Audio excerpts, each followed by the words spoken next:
The vineyard had been in my family for nearly a century. 300 acres of rolling hills, oak trees, and rows of vines heavy with grapes.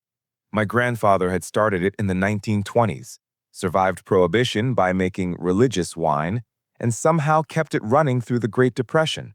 When it came to me, I swore I'd protect it at any cost. Then came Karen Thompson. Karen had moved into the luxury housing development just over the ridge 2 years ago and somehow managed to get herself elected president of their HOA. That wouldn't have been a problem, except she decided that my vineyard was now part of the community. She claimed my land was underutilized and could be rezoned for luxury amenities, including a private golf course for the HOA. I laughed the first time she brought it up at a town meeting. The second time, she wasn't laughing. She arrived at my front gate with two so-called HOA inspectors, wearing matching polo shirts, clipboards in hand, snapping photos of my property like they were preparing to bulldoze it. By community order, we're claiming this land for redevelopment, she announced, like it was the most normal thing in the world.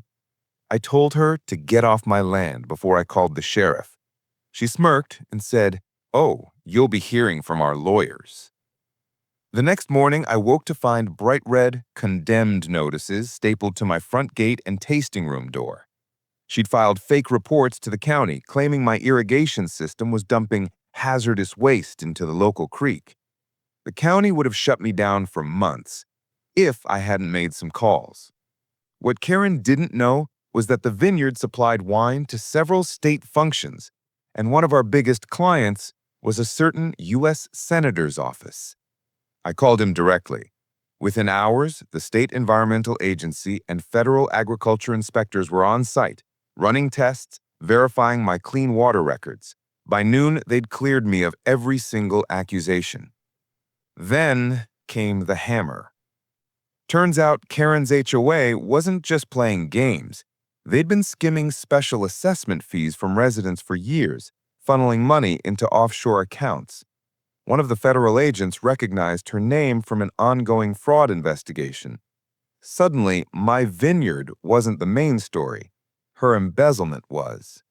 By the next morning, Karen was in handcuffs, her inspectors being questioned, and the HOA board resigning en masse.